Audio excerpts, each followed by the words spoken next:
नमस्कार दोस्तों। हमारा टॉपिक चल रहा था वॉइस। वॉइस में अगला नियम है वन बड़ी और थिंग से बनने वाली, क्योंकि हमें अनइम्पोर्टेंट सब्जेक्ट लिखते नहीं है इसमें, तो नियम है कि अनइम्पोर्टेंट सब्जेक्ट को नहीं लिखते हैं। अब वो अनइम्पोर्टेंट सब्जेक्ट कौन कौन से हैं जिनको हम नहीं लिखते हैं? तो देखिए, वन और बड़ी, थिंग, इनसे बनने वाले शब्द जैसे someone, somebody, something, everyone, everybody, everything, no one, nobody, nothing, इस प्रकार से। पीपल है, उसको नहीं लिखते। पब्लिक को नहीं लिखते। पुलिस, यू, वी, दे, इनको पैसिव वॉइस में लिखते नहीं है। उदाहरण देखते हैं अब हम। Somebody has stolen my car. नियम के अनुसार हमें मेन वर्ब के तुरंत बाद क्या मिलता है? ऑब्जेक्ट। ये रहा ऑब्जेक्ट। अब इस ऑब्जेक्ट को हम क्या बना देते हैं? सब्जेक्ट बना देते हैं। सब्जेक्ट के स्थान पर लिखते हैं माई कार। वाक्य में टेंस कौन सा है? टेंस है प्रेजेंट का परफेक्ट। तो परफेक्ट में अपनी तरफ से बीन लगाते हैं। अब कार एक है तो हैज बीन स्टोलन की थर्ड फॉर्म स्टोलन ही होती है, क्योंकि वो ऑलरेडी थर्ड फॉर्म में आया हुआ है। अब यहाँ पर हमारा सब्जेक्ट था समबड़ी, इसको हम बाई लगा करके लिखें, ऐसा कोई ज़रूरी नहीं है। तो ये अनइम्पोर्टेंट जो सब्जेक्ट होते हैं, इसका मतलब हम ये कह सकते हैं कि सेल्फ अंडरस्टूड चीज़ होती है, इसलिए इनको लिखते नहीं। अगला देखिए, the police was chasing the thief, या the police was arrested the thief, इस प्रकार से कोई भी क्वेश्चन आ सकता है। अब जब इसको बनाएंगे द थीफ, क्योंकि थीफ ऑब्जेक्ट है हमारा। बाज पर में कंटिन्यूस हो गया, कंटिन्यूस में बीइंग लगाते हैं, टेंस बदलेगा नहीं। चोर एक है इसलिए वॉज जाएगा। बीइंग, चेजिंग की कौन सी फॉर्म? थर्ड फॉर्म, चेज्ड हो गया। इसके बाद में पुलिस को लिखने की जरूरत नहीं। अगला एग्जांपल देखते हैं। You can solve this question. ये वर्ब है हमारी और ये क्या है? ऑब्जेक्ट। ऑब्जेक्ट को सबसे पहले सब्जेक्ट बनाएंगे। This question, this question. यहाँ वर्ब आई है कैन, तो मॉडल जब आता है तो उसमें क्या लगाते हैं? बी। तो कैन नॉट, क्योंकि नेगेटिव है तो नोट को लिख देंगे, कैन नॉट बी। और वर्ब की कौन सी फॉर्म? थर्ड। वर्ब की कौन सी फॉर्म आती है? हमेशा पैसिव में थर्ड फॉर्म आती है। उसके बाद यू को लिखने की कोई ज़रूरत नहीं है। ओके, उम्मीद करता हूँ ये नियम आपके समझ में आ गया हो। उसके बाद है अगला नियम। अगर कोई फिक्स प्रीपोजिशन से रिलेटेड क्वेश्चन आता है तो कुछ वर्ब ऐसी होती हैं जिनमें फिक्स प्रीपोजिशन आता है, अर्थात वहाँ पर हम प्रीपोजिशन के तौर पर बाई का प्रयोग नहीं करते हैं। प्रीपोजिशन के रूप में बाई का प्रयोग नहीं करते हैं पैसिव के ऑब्जेक्ट के लिए। तब क्या करते हैं? तो उसके हर वर्ब अपने साथ एक निश्चित प्रीपोजिशन लेती है। उनको मैं आपको बताऊं, जैसे सरप्राइज,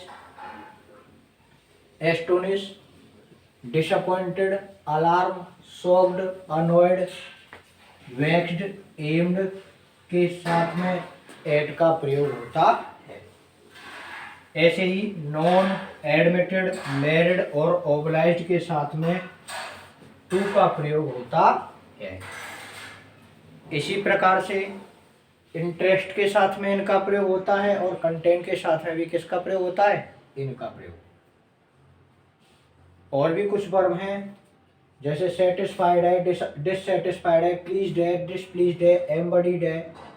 इनके साथ में पैसिव के ऑब्जेक्ट के पहले हमेशा विद का प्रयोग होगा, इनके साथ में इनका प्रयोग होगा, नॉन एडवर्टेड, मैरिड और ऑब्लाइज के साथ में टू का प्रयोग होगा।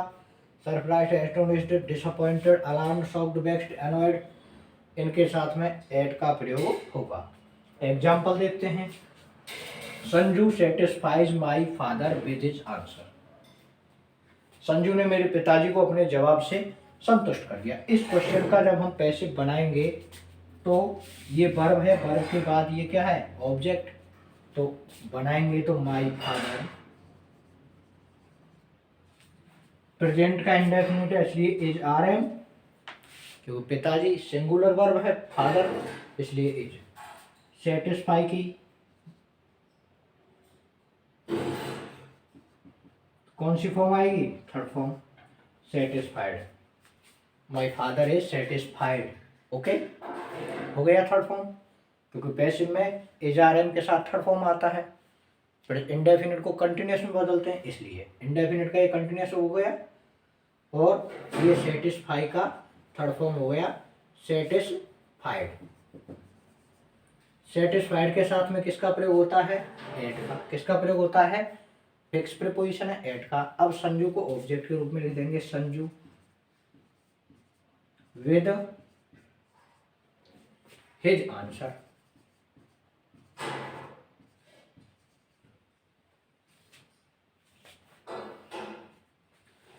तो ये था हमारा फिक्स प्रीपोजिशन का नियम। इसमें अगला देखते हैं। दिस बोतल कंटेन्ड डर्टी बोतल। कंटेन्ड वर्ब है, पास्ट का इंडेफिनिट है और ये हमारा ऑब्जेक्ट है। इस ऑब्जेक्ट को सब्जेक्ट बना देंगे, डर्टी वाटर। पास्ट इंडेफिनिट का पास्ट कंटिन्यूअस क्या हो गया, वॉज। कंटेन की थर्ड फॉर्म कंटेन्ड। अब कंटेन के साथ में हमेशा फिक्स प्रीपोजिशन इन लगता है, बाई नहीं लगाते हैं। और दिस बोतल को क्या बना देंगे, ऑब्जेक्ट, दिस बोतल। अगला देखते हैं। आई नो यू, जनरली हम बोलते हैं आई नो यू, मैं तुम्हें जानता हूँ। तो जब इसको हम बनाएंगे पैसिव में तो ऑब्जेक्ट यू है, यू को क्या बना दिया, सब्जेक्ट यू। प्रेजेंट का इंडेफिनिट है आर, यू के साथ में क्या आता है, वर्ब। यू के साथ में हमेशा are, you are. Known, verb की third form you are known. Object के पहले क्या लगाएंगे, प्रीपोजिशन। यहाँ नोन के बाद में हमेशा टू आता है इसलिए लगा दिया to. You are known to, I का ऑब्जेक्ट क्या होता है। अगला विराट मैरिड अनुष्का। अनुष्का क्या है, ऑब्जेक्ट है, तो अनुष्का को क्या बना लेंगे, सब्जेक्ट, अनुष्का। मैरिड पास्ट का इंडेफिनिट है, पास्ट का इंडेफिनिट है तो पास्ट के कंटिन्यूअस की वर्ब आएगी। तो अनुष्का सिंगुलर है इसलिए क्या आ गया, वॉज। वर्ब की कौन सी फॉर्म आएगी, थर्ड फॉर्म, मैरिड। मैरिड के साथ क्या आता है, टू, विराट। ये हो गया। तो ये थे हमारे रूल्स। इसमें आगे चलते हैं। एक नियम मैं यहाँ से जोड़ करके आपको बताता हूँ कि देखिए, कुछ शब्द जो होते हैं ना वो नेगेटिव होते हैं, है ना। पैसिव में उनको हटा देते हैं। जब हटा देते हैं तो वाक्य को पॉजिटिव या नेगेटिव बनाने के लिए, क्योंकि ये नेगेटिव शब्द होते हैं उनको हटा देते हैं। जैसे नेगेटिव शब्द जिनको हम हटा देते हैं, नेगेटिव वर्ड्स, उनके स्थान पर नॉट का प्रयोग होता है। जैसे अगर सेंटेंस में नो वन, नो बडी, नो बडी, नथिंग,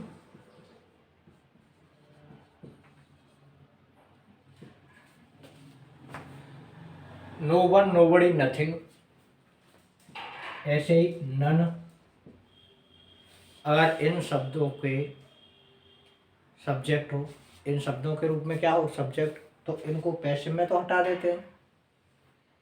जब पैसिव में हटा देते हैं तो इनके स्थान पर वर्ब के बाद में नॉट का प्रयोग किया जाता है, क्योंकि ये नेगेटिव वर्ड हैं और नेगेटिव वर्ड हैं, इसका मतलब सेंटेंस नेगेटिव होगा।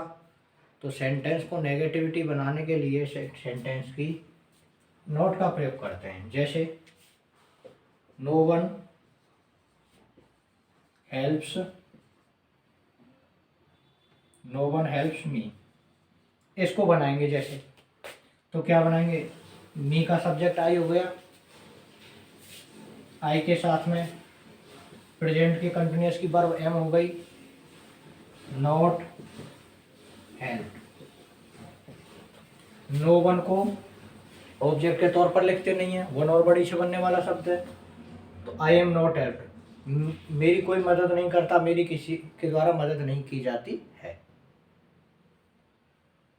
नॉट लगाने से ये नेगेटिव भाव बरकरार सेंटेंस में रह गया। ऐसे ही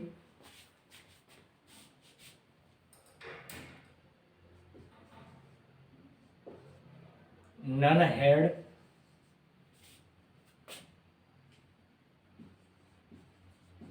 रेस्पोंडेड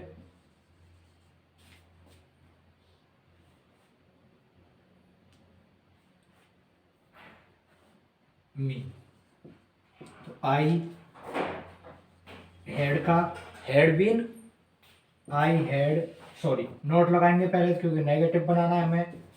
जब नेगेटिव बनाना है, I had not been, respond की third form responded, responded, I had not been responded, full stop.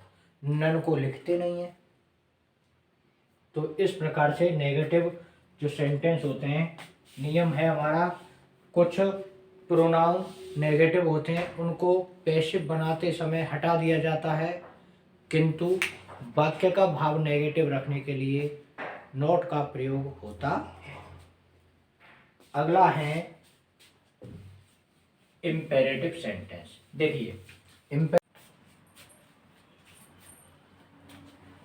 अगला नियम है हमारा इम्पेरेटिव सेंटेंस के लिए। देखिए जो इम्पेरेटिव सेंटेंस होते हैं ना, वो सामान्यतः एक फॉर्मेट में पाए जाते हैं, V1 ऑब्जेक्ट और ETC। इनको हम जब बदलते हैं पैसिव में तो लेट ऑब्जेक्ट और वर्ब बी, वर्ब की थर्ड फॉर्म और ETC, इस फॉर्मेट में हम बदलेंगे सारे के सारे इम्पेरेटिव को। सारे के सारे का मतलब है जो इस नियम के दायरे में आते हैं उनको। देखिए जैसे आपके कुछ वाक्य हैं, जैसे डोंट एडवाइज वाले हैं या ऑर्डर वाले वाक्य हैं, वो इसमें आते हैं। देखिए एडवाइज के लिए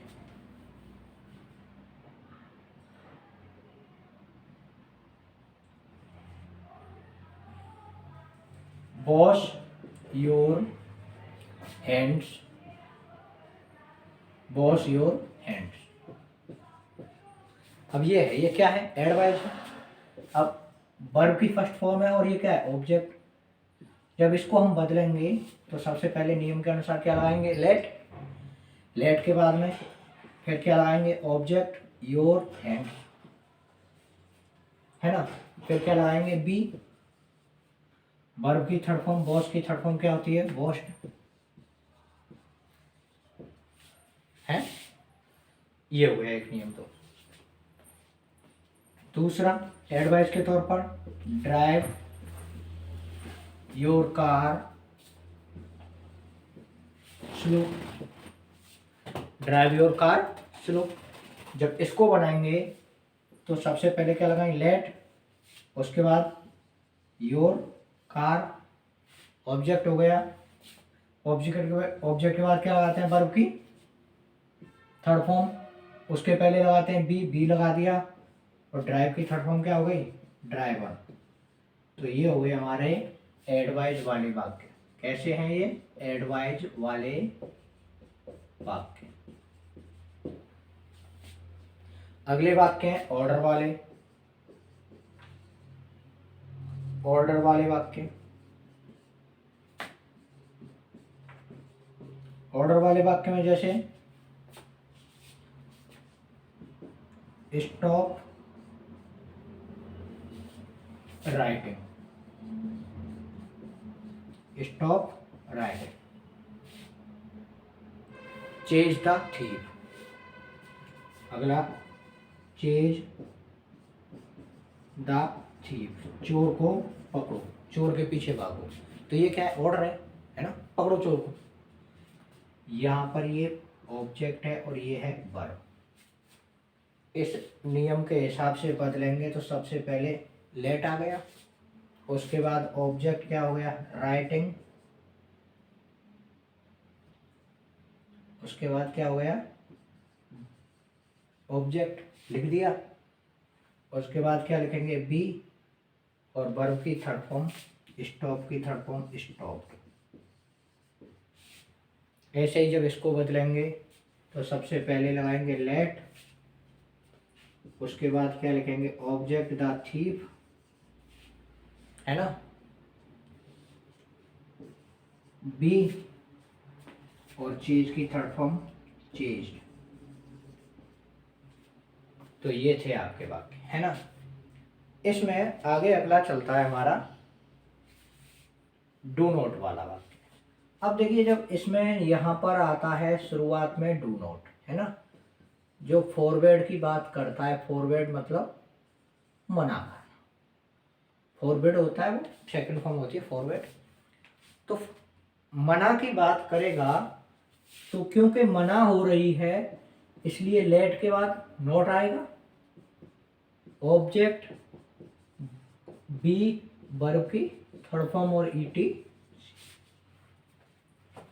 तो नियम हमारा, क्योंकि ये नेगेटिव है तो नेगेटिव के हिसाब से फॉर्मूला लगेगा। आगे देखिए, दो तरीके से बनते हैं ये नेगेटिव जो वाक्य हैं, वो दो तरह से बनते हैं। एक तो लेट नोट करके हो गया, दूसरा है let object not be, verb की थर्ड फॉर्म और ईटी। जनरली आप एक वाक्य बहुत देखते हो, don't make a noise, don't make a noise. तो जब इस वाक्य को आप बनाओगे तो सबसे पहले इस नियम के अनुसार बना के देखते हैं। लेट, नॉइस ऑब्जेक्ट है, ए नॉइस नेगेटिव के हिसाब से बना रहे हैं तो नोट, पहले के हिसाब से बना रहे हैं तो पहले नोट लगा लेंगे। लेट नोट ए नॉइस, बी, मेक की थर्ड फॉर्म मेड। दूसरे नियम के हिसाब से बना के देख लेते हैं एक बार इसको। दूसरा नियम क्या कहता है कि भैया सबसे पहले लेट लगाओ, लेट के बाद ऑब्जेक्ट लाओ, ऑब्जेक्ट के बाद बी, नोट लाओ, नोट के बाद बी और वर्ब की थर्ड फॉर्म।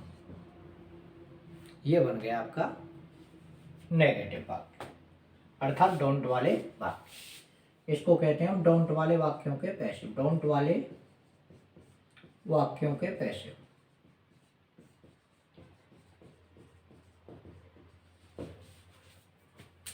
इसके बाद में अगला नियम आता है, अगला और एग्जांपल दे देता हूं मैं आपको। Don't shut the door, don't shut the door. तो यहां क्या लिखेंगे, लेट नॉट द डोर, फिर क्या लिखेंगे, बी, और शट की थर्ड फॉर्म शट होती है। एक और एग्जांपल देखते हैं, don't tier the book, don't tier the book, किताब मत फाड़ो। जब इसको बनाएंगे, लेट नॉट द बुक को, दोनों में से आप ये जो दो रूल हैं, पहला और दूसरा, आप किसी से भी बना सकते हो, दोनों ही सही माने जाते हैं। Let not the book be torn, ये हो गया आपका डोंट वाला वाक्य। इसके बाद अगले प्रकार के वाक्य आते हैं प्लीज और काइंडली वाले। तो प्लीज या और काइंडली वाले जो वाक्य होते हैं उनमें हमें यू आर रिक्वेस्टेड, देखिए प्लीज या काइंडली, इनमें देखो एक खास बात है कि प्लीज काइंडली से ही मतलब नहीं है, आप सभी वाक्यों को यू आर करके और आगे जो सेंटेंस का भाव है उसके अनुसार आप वर्ब लगा करके वाक्य को बना सकते हैं। तो प्लीज काइंडली वाले वाक्य को बनाते हैं you are requested to plus शेष वाक्य, शेष वाक्य जैसे प्लीज हेल्प मी, ये वाक्य है आपका। जब आप इसको बनाओगे तो नियम के हिसाब से हमें क्या लगाना है, यू आर रिक्वेस्टेड टू, तो you are requested, you are requested, है ना।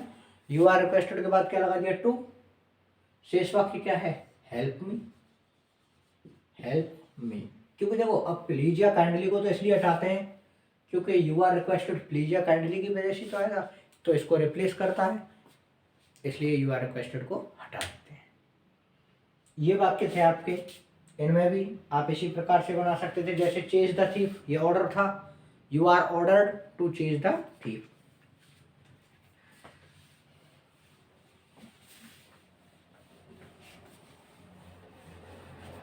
आगे उदाहरण देखिए इसी में प्लीज काइंडली में, give me some money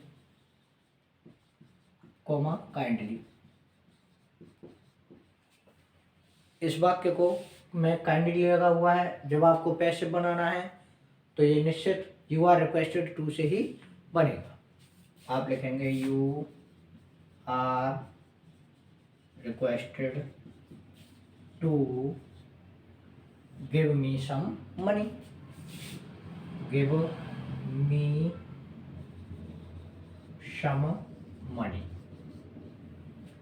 okay, अगला नियम देखिए, अगला नियम है डबल ऑब्जेक्ट वाले वाक्य। क्या है, डबल ऑब्जेक्ट वाले वाक्य। डबल ऑब्जेक्ट वाले वाक्य में क्या होता है कि देखिए आप जो वाक्य आता है वो लेट से शुरू होके आता है, लेट के बाद में ऑब्जेक्ट पहला, उसके बाद वर्ब की फर्स्ट फॉर्म आती है, फिर ऑब्जेक्ट आता है दूसरा और ETC।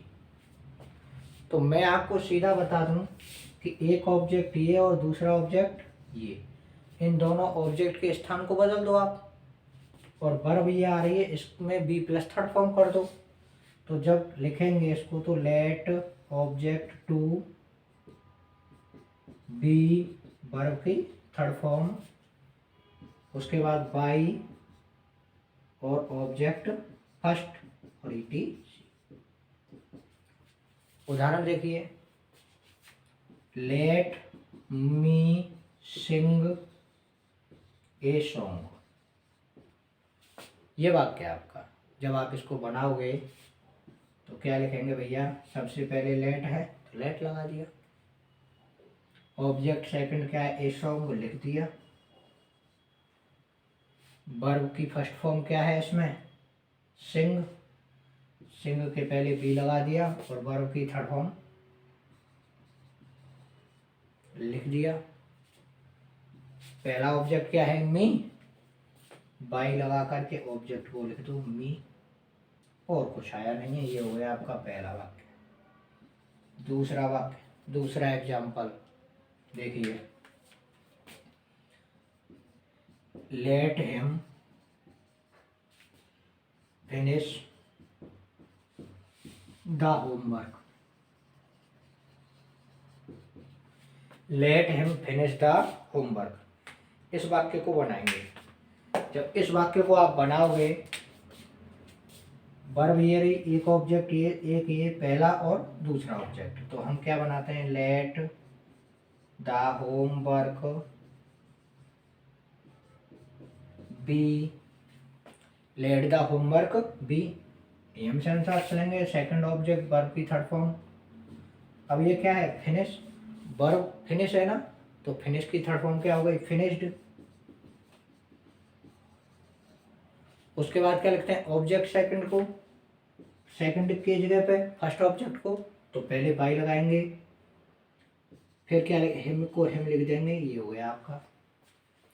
तो ये थे आपके वाक्य पैसे के। एक खास बात बताऊं, एक्स्ट्रा रूल की बात करें या सामान्य रूल की बात करें, अगर आपके लिए कोई एडवाइस, ऑर्डर या अन्य किसी नियम के तहत कोई वाक्य आता है तो आप उसको बड़े आसानी से, जैसे ये आया आपके लिए वर्क हार्ड, है ना, तो नियम हमारा स्पष्ट है कि जैसा वाक्य का भाव होगा वैसा ही हम वर्ब लगा देंगे। जैसे अगर रिक्वेस्ट है तो रिक्वेस्ट, एडवाइज है तो एडवाइज्ड, और ऑर्डर है तो ऑर्डर्ड, और मना हो रही है तो फोरबेड।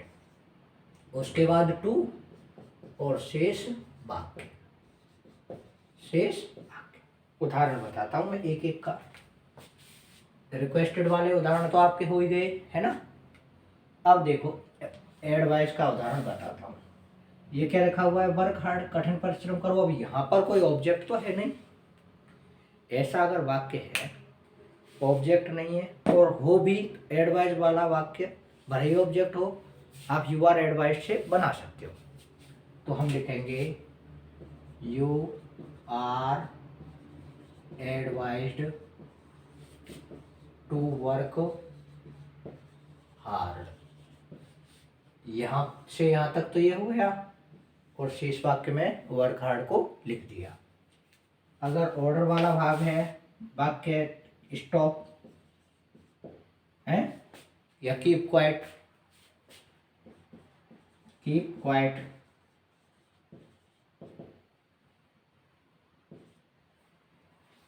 तो ऐसे जो वाक्य हैं, तो you are ordered to stop, to stop. ऐसे ही उदाहरण में जैसे किसी को बोलते हैं ना आने जाने की, गो, वर्ब आ गई आपके लिए गो, अकेली, आगे पीछे कुछ नहीं है। वाक्य बनाना है आपको, क्या बनाएंगे, यू आर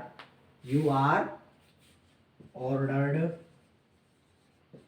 टू गो।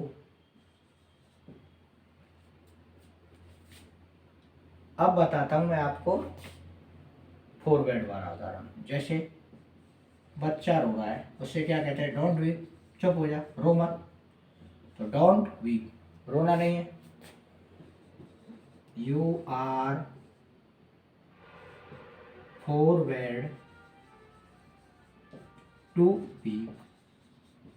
जैसे वहां पे प्लीज काइंडली को हटाया था तो मना हो गई, हमारा काम हो गया, इसलिए डोंट को हटा देंगे। ओके। ऐसे आता है don't go near the fire, object कोई है नहीं, है ना, तो उसमें बनाएंगे you are forward to go near the fire, you are forward to go near the fire. ये हो गया आपके इंपेरेटिव सेंटेंस। उम्मीद करता हूँ आपको अच्छी तरीके से समझ में आए होंगे। चैनल को सब्सक्राइब जरूर करें। धन्यवाद। Okay, thank you.